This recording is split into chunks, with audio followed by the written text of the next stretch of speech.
Morning team, today I'll be discussing about MEPF design strategies.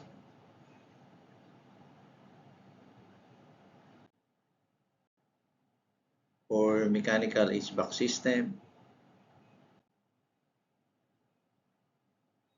duct friction loss chart.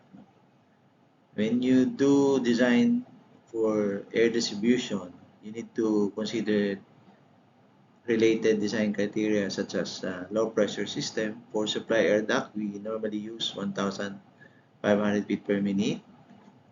Velocity, air velocity. And for return air duct, we use a 1,200 feet per minute uh, design velocity. And for exhaust air duct, which we normally use for kitchen exhaust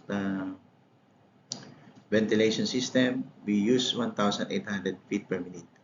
For louver design, we normally use 500 feet per minute. And for diffuser and supply air grills, we use also 500 feet per minute design air velocity. For piping for cooling towers, uh, there is a chart in Carrier which we can use also, uh, which is the open piping chart. No? And the design criteria when you do it for cooling tower, the recommended water velocity for main pipe is 8 to 10 feet per second. And for branch line, it's 3 to 4 feet per second. And we always consider the use of equalizing line between cooling towers. And for piping for chilled water, there is a friction loss in Carrier manual, which is a closed piping friction loss chart. The recommended water velocity is 8 to 10 feet per second. Branch line is 3 to 4 feet per second. And minimum tapping for AHU and FCU is 25 diameter. And for friction loss, we normally use 1 foot per 100 feet up to 4 feet to per 100 feet. No? We normally provide bypass line for chiller, which is equivalent to 1 chiller pipe size. For the fan outlet condition, uh, this was taken from the ASHRAE packet guide, and the fans intended primarily for duct system are usually tested with an outlet duct in place based on AMCA standard 210. And we want to consider always that the free airflow when you consider for fan outlet conditions.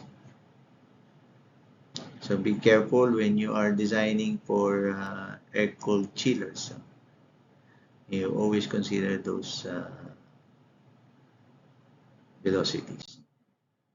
For establishment of uniform velocity in straight fan outlet duct, so we use this guide also from ASHRAE.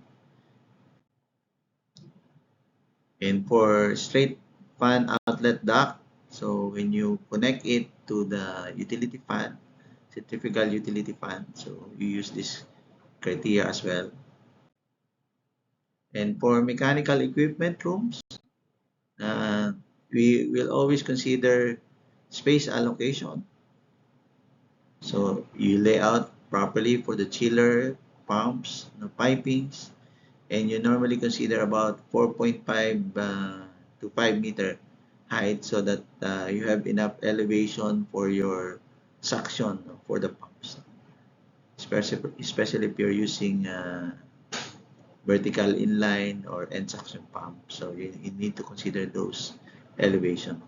Then based on percentage area, I think there is a uh, data from BSRIA downloadable over the internet. You can use that for rule of thumb. Typical percentage of MNE area is about 4 to 9% of gross floor area. And you need to consider the MEPF rooms for all your development, meaning the mechanical, electrical rooms, plumbing rooms, and fire protection rooms. And also the vertical shaft, you need to consider that for your elevators as well as the vents for elevators, you need to consider that. Mechanical equipment rooms, design key factors. There should be a source of outdoor air intake.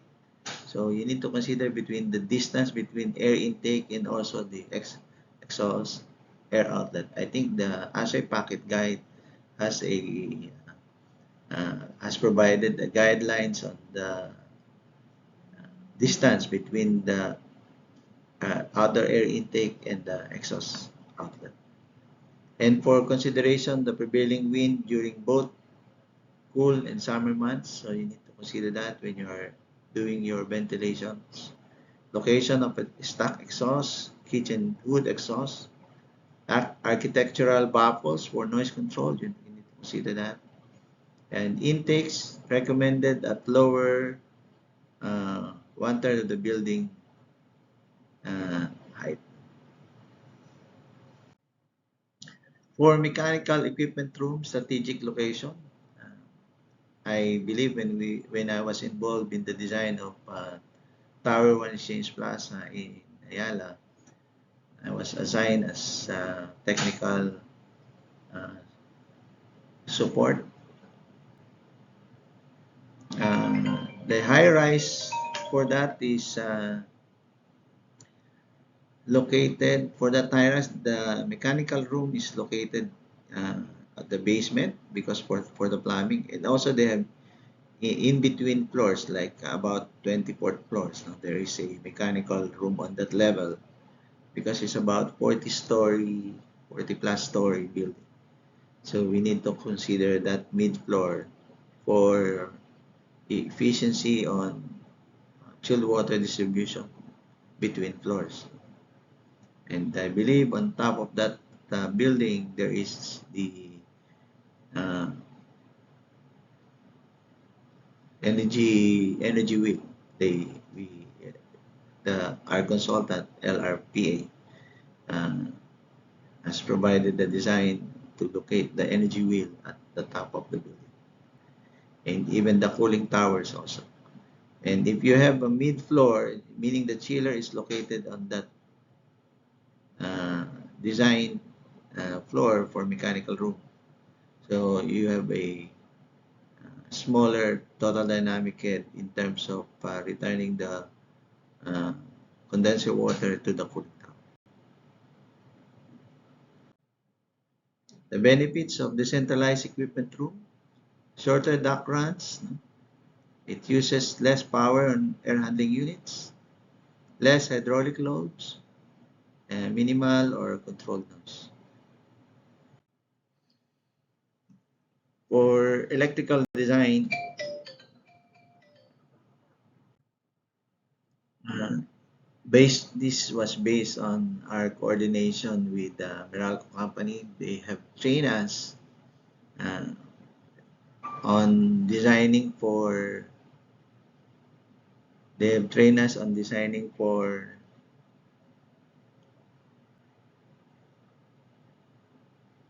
high-rise residential. Normally, if you do design for transformer capacity from your connected loads, so the total connected loads, the transformer capacity will become about 23% of the total connected loads.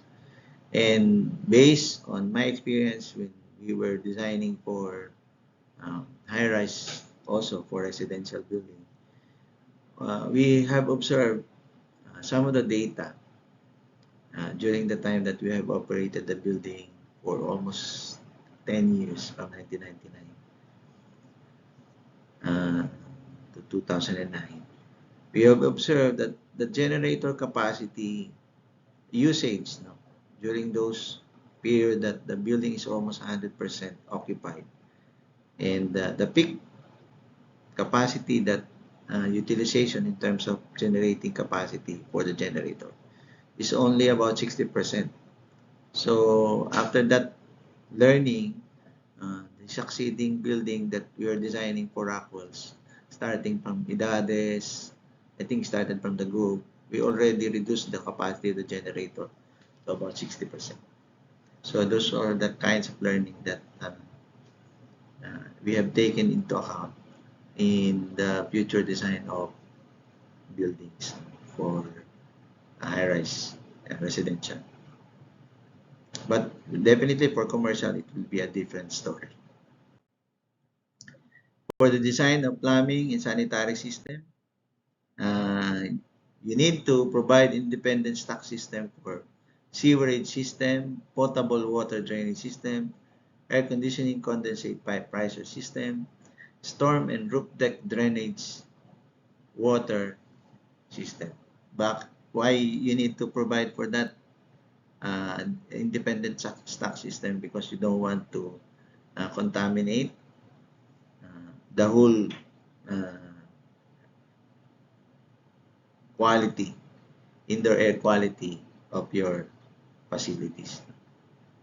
Because if nagkaroon ka ng mga cross or interconnection between those systems, then definitely it will affect your the performance or the behavior of your buildings in terms of potability of water, in terms of odor migration. Because if you will cross connect between the air conditioning condensate pipe riser to the drainage system, then definitely you'll experience some odor on the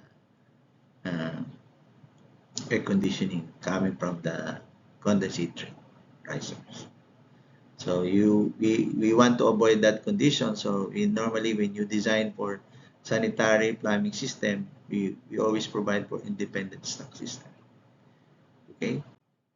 Then for subsoil or subsurface drainage system, we want to protect the building basement structure. So that's why we're providing for that. To drain any water that penetrates the subsurface of the building. To eliminate water seepage on the building flooring, typical to basement floors. Some sanitary plumbing system design. Drainage piping installation prior to completing the structural foundation. So you need to provide all those so you won't experience. So you can drain any water seepage coming from the exterior of the property line. So you can drain it out so it won't affect your basement flooring. And also for the drainage piping installation prior to completing the structural foundation of the building. So these are some of the schematics that we need to consider when we're doing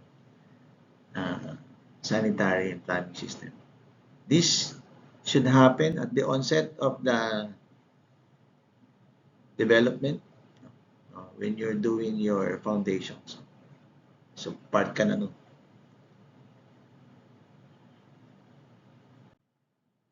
And also for water distribution, use of pressure reducing valve system. So you normally have to consider per floor or the location of PRB per floor. So every floor is you can consider about 6 floor or 5 floors PRB for that. So you don't need to provide PRB system per floor. So you just provide as much as it can handle up to maximum 57. But you need to consider also the type of fittings or the plumbing fixtures that you want to use that can handle also up to 57 PSI. Or if you want, you can also control it up to 30 or 40 PSI. But you have to check your plumbing fixtures when you're designing for PRB system. Water distribution system design. For water distribution, up-feed water system, we use Schedule 80 GI pipe, no? And downfeed water system, we use HDPE pipes to save on cost. For the fire protection system, the typical design for sprinkler, fire hose, and pumps, NFPA 20 provides a standard details for design of fire pumps, and also including the schematics. So you need to go under that. Some points to read, like NFPA 13, 14, 20, and 24. So if you're designing for fire protection system. And fire and smoke, when you design for fire and smoke, you need to consider NFPA 92, NFPA 30, NFPA 14, NFPA 90, NFPA 20, 24, NFPA 204, NFPA 101. In the Fire Code of the Philippines, the requirement is 1 air change per minute. So you need to consider the makeup air where it will come, and then you can use this criteria of Fire Code of the Philippines. So if your makeup air is coming from the entrance, so you need to compute the total available air opening, no? or opening for that as part of your makeup air for the smoke control. And also NBC requirements for operable doors for fire exit should be 3 to 4 floors. So you need to consider that also. Kasi opening ng doors, so will reduce yung effect ng stair pressurization. So you need to consider that in your design. For elevator and escalator system, as elevator and escalator system, you need to consider what kind of elevator system it is. If it's machine room-less or machine room type, use of traffic control system. For the escalator, you need our code, no, dictates the use of 30-degree inclination, yung National Building Code. And then escalator pit, huwag mong kakalimutan yan kasi nandiyan yung mga motors. And also use of traffic control. Nowadays, most of the escalator uses variable frequency drive motors. So during less traffic, the speed of the escalator normally being reduced automatically. So for the BMS system, the consideration of interface of all M&E system, interface of elevator with FDAS, some references material that you want to consider when you are designing for ASHRAE for your MEPF system. ASHRAE Fundamental Handbook, ASHRAE System and Equipment, ASHRAE Application Handbook, Carrier Air Conditioning Handbook, ASME. So those are important details that you want to consider.